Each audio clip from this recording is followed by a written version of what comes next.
So we're about to host an event now, specifically touching the topic of integrating health into the just transition. This is an important component that hasn't been properly or adequately addressed in current talks on the just transition, and we're hoping to insert our voice as public health leaders in this space to ensure that it gets the attention it needs.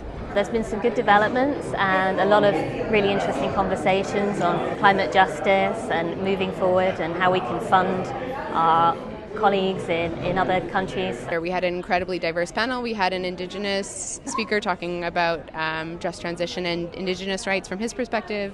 We had a doctor talking about the ways she's seeing, two doctors talking about the ways they're seeing air pollution impact patient health and the importance of considering health and putting it at the center. We had several researchers, we had an economist, and just like that diversity and richness of information was more than I could have imagined. We heard examples of people doing work on the ground.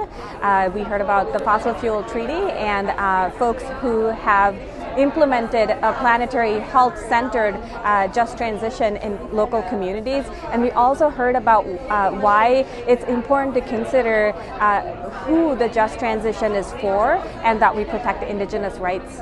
Climate change is impacting the lives of everyone globally.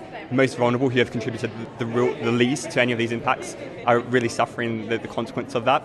And so it's really important that at this COP, when we're going through the negotiations, that we radically change the direction that we've been going in historically, where we've been subsidizing fossil fuels, but actually move towards subsidizing the renewable energies that are required in order to enable everyone to live a healthy life in the future. It's really crucial that we continue to think about and elevate the voices of and create platforms for people who are most impacted by business as usual, but also stand to be made vulnerable by unjust transitions. Tracking the inequalities in this process and where we have to act, and so that no one is left behind, and data and producing that data, that is a really important part of this process. There's still a lot of work to do, but seeing the people here at these events gives me hope.